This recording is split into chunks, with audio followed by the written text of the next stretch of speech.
Hello students, today we will study sex determination. So in case of the females, the sex chromosomes are XX, and in case of the males it is the XY. So in female there are 22 autosomes, pairs of 22 autosomes, one pair of sex chromosome. In case of the females it is 22 pairs of chromosomes and one pair of sex chromosome.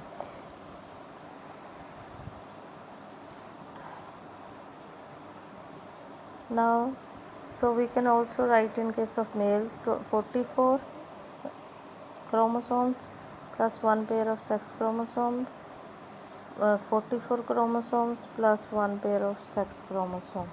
और इधर जोड़े gametes बन गए, one will be 22 plus X, the other one will be 22 plus Y.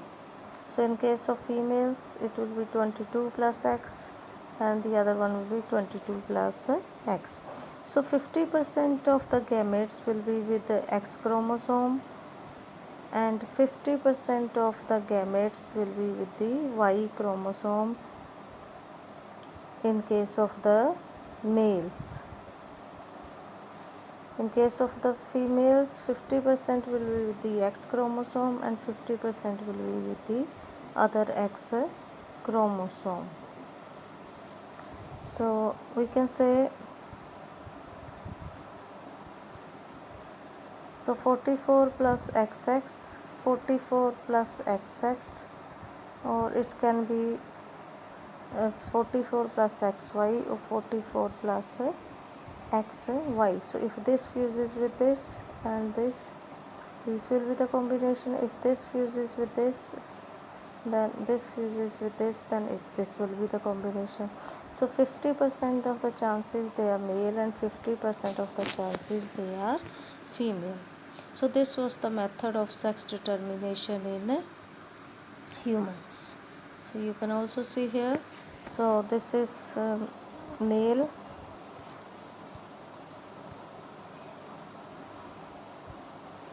XY, and this is the female. If this X fuses with this X of the male,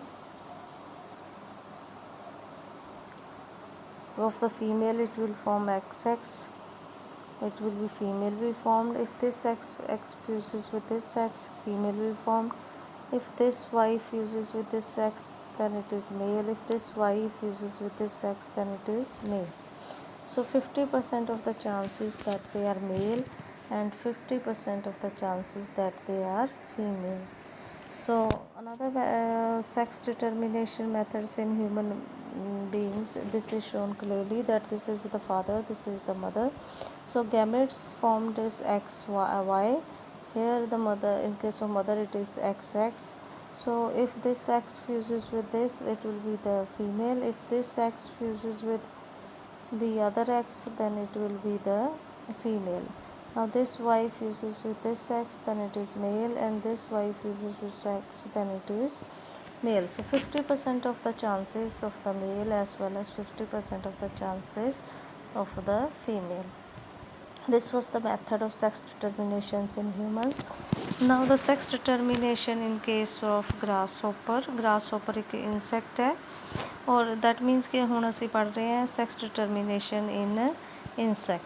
Insects ਦੇ ਵਿੱਚ ਕੀ ਹੁੰਦਾ ਹੈ ਕਿ ਉਹਨਾਂ ਵਿੱਚ 23 chromosomes ਹੁੰਦੇ ਆ,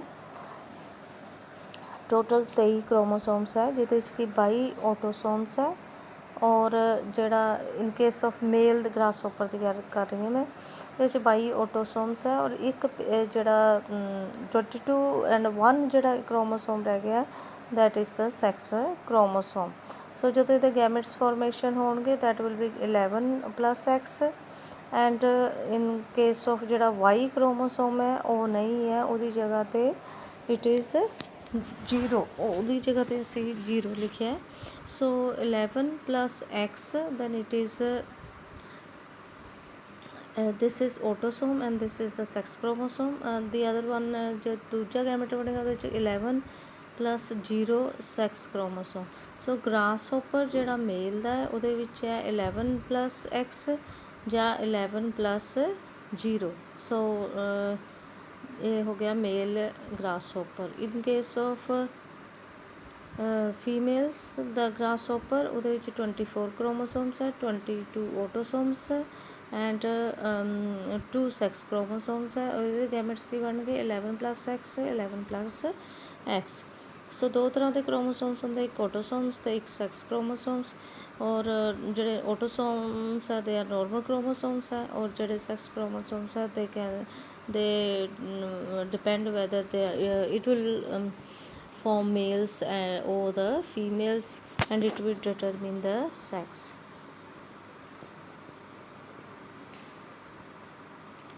Now this is the case of the grasshopper here. So female ਦੇ ਵਿੱਚ XX ਹੀ ਹੈ, ਮੇਲ ਦੇ ਵਿੱਚ X ਤੇ 0 ਹੈ। ਸੋ ਫੀਮੇਲ ਦੇ ਵਿੱਚ XX ਗੈਮੇਟਸ ਬਣ ਗਏ, ਇਹਦੇ ਵਿੱਚ X 0। If this X fuses with this then female, if this X fuses with this then it is male, if this X fuses with X then it is female। ਅਗਰ ਇਹ ਵਾਲਾ X 0 ਨਾਲ ਮਿਲਦਾ ਫਿਰ ਮੇਲ।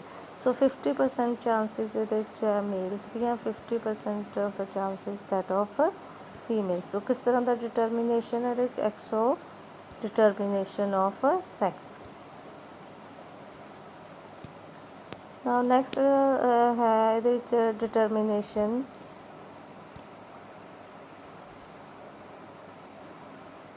due to the involvement of the X chromosome in the determination of sex, it was designated to be the sex chromosome। ਇਸ ਕਰਕੇ ਅਸੀਂ ਇਹਨੂੰ ਸੈਕਸ ਕ੍ਰੋਮੋਸੋਮ ਮੰਨਦੇ ਹਾਂ ਕਿਉਂਕਿ ਸੈਕਸ ਨੂੰ ਇਹੀ ਡਿਟਰਮਿਨ ਕਰਦਾ। Rest of the chromosomes are called autosomes. ਨਾ ਦੂਜਾ ਇਨਸੈਕਟ ਹੈ Drosophila. It is same as humans ਦੀ ਤਰ੍ਹਾਂ ਹੀ ਇਹਨਾਂ ਵਿੱਚ ਇੱਕ X ਹੁੰਦਾ ਅਤੇ ਇੱਕ Y and as sex chromosomes, and female has XX chromosome ਔਰ ਬਾਕੀ ਆਟੋਸੋਮਸ ਹੋਣਗੇ। ਔਰ ਜਿਹੜਾ ਮੇਲ ਹੈ it will have autosomes as well as XY chromosome. Total number of chromosomes ਇਹਦੇ ਵਿੱਚ ਹੈ 8। ਸੋ ਇਹਦੇ 'ਚੋਂ 6 ਜਿਹੜੇ ਆਟੋਸੋਮਸ ਹੈ, ਇੱਕ ਪੇਅਰ ਸੈਕਸ ਕ੍ਰੋਮੋਸੋਮਸ ਦਾ ਹੈ। ਇਨ ਦ ਸੇਮ ਵੇ ਫੀਮੇਲਸ ਵਿੱਚ ਹੈ 6 ਆਟੋਸੋਮਸ ਪਲੱਸ ਇੱਕ ਪੇਅਰ ਸੈਕਸ ਕ੍ਰੋਮੋਸੋਮਸ ਦਾ। ਸੋ ਟੋਟਲ 8 ਹੈ। ਬਾਕੀ ਦੀ ਜਿਹੜੀ ਕੋਂਬੀਨੇਸ਼ਨਸ ਹੈ that is exact as human beings, but number of chromosome vary ਕਰਦਾ। ਇਹਦੇ 'ਚ 8 ਹੈ ਅਤੇ ਹਿਊਮਨਸ ਵਿੱਚ 23 ਪੇਅਰਸ ਹੈ। ਸੋ ਇਹ ਹੈਗਾ ਆਪਣੇ ਕੋਲ ਡਰੋਸੋਫਿਲਾ। ਸੋ ਡਰੋਸੋਫਿਲਾ ਦੇ ਵਿੱਚ XY ਕ੍ਰੋਮੋਸੋਮ ਹੈ, this is the male, and female ਦੇ ਵਿੱਚ ਹੈ 2 XX ਕ੍ਰੋਮੋਸੋਮਸ।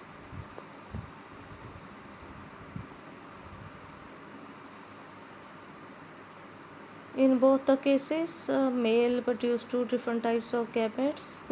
So ਆਪਾਂ ਇਹਦੇ 'ਚ ਪੜ੍ਹ ਲਿਆ X ਅਤੇ Y ਕੋਂਬੀਨੇਸ਼ਨ ਪੜ੍ਹਿਆ, ਦੂਜੇ 'ਚ X0 ਕੋਂਬੀਨੇਸ਼ਨ ਪੜ੍ਹਿਆ ਵਿਦ X ਕ੍ਰੋਮੋਸੋਮ ਅਤੇ Y ਕ੍ਰੋਮੋਸੋਮ। ਇਹਦੇ 'ਚ X ਅਤੇ Y ਦੇ ਆਰ ਐਗਜ਼ਾਮਪਲਸ। ਇਹ ਅਸੀਂ ਪੜ੍ਹੇ ਆ ਦੋਨੋਂ ਇਨ ਕੇਸ ਆਫ ਇਨਸੈਕਟਸ। ਇਹ ਐਗਜ਼ਾਮਪਲ ਹੈ ਮੇਲ ਹੈਟਰੋਗੈਮਿਟੀ। ਸੋ ਮੇਲ ਪ੍ਰੋਡਿਊਸ 2 ਟਾਈਪਸ ਆਫ ਗੈਮੇਟਸ, ਇਸ ਕਰਕੇ ਇਹਨੂੰ ਅਸੀਂ ਕਹਿੰਦੇ ਹਾਂ ਮੇਲ ਹੈਟਰੋਗੈਮਿਟੀ। ਸੋ ਨੈਕਸਟ ਫੀਮੇਲ ਹੈਟਰੋਗੈਮਿਟੀ, ਔਰ ਇਹ ਮੋਸਟਲੀ ਅਕਰ ਕਰਦੀ ਹੈ ਬਰਡਸ ਦੇ ਵਿੱਚ। ਸੋ ਇਹਦੇ ਵਿੱਚ ਕੀ ਕੋਂਬੀਨੇਸ਼ਨ ਹੈ ਸੈਕਸ ਡਿਟਰਮੀਨੇਸ਼ਨ ਦਾ, ਮੇਲ ZZ ਹੈ ਔਰ ਫੀਮੇਲ ZW ਹੈ। So males has same type of sex chromosomes, sperms ਦੀ ਸੇਮ ਹੈ, ਦੋਨੋਂ XX ਹੋਣਗੇ। ਔਰ ਫੀਮੇਲਸ ਦੇ ਵਿੱਚ ਜਿਹੜੇ ਦੋ ਤਰ੍ਹਾਂ ਦੇ ਗੈਮੇਟਸ ਹੋਣਗੇ Z ਐਂਡ W। ਇਸ ਕਰਕੇ ਕਿਉਂਕਿ ਫੀਮੇਲਸ ਦੇ ਗੈਮੇਟਸ ਡਿਫਰੈਂਟ ਹੈ, ਇਸ ਕਰਕੇ ਇਹਨੂੰ ਅਸੀਂ ਕਹਿੰਦੇ ਹਾਂ female heterogamety.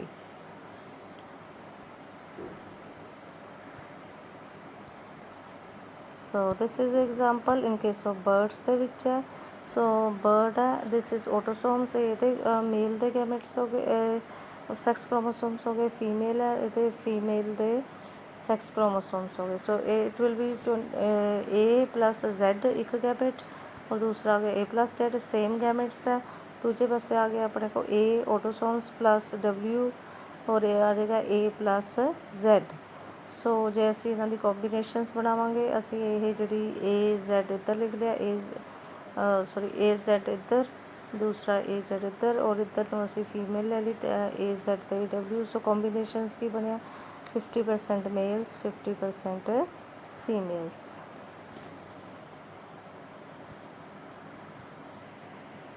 So total number of chromosomes will be same in male and female. Female bird ਦੇ ਵਿੱਚ ਦੋ ਤਰ੍ਹਾਂ ਦੇ ਸੈਕਸ ਕ੍ਰੋਮੋਸੋਮਸ ਹੋ ਗਏ, Z ਐਂਡ W। ਮੇਲ ਦੇ ਵਿੱਚ ਜਿਹੜੇ ZZ ਹੀ ਹੈ, ਇਸ ਕਰਕੇ ਇਹਨੂੰ ਅਸੀਂ ਕਹਾਂਗੇ ਫੀਮੇਲ ਹੈਟਰੋਗੈਮਿਟੀ।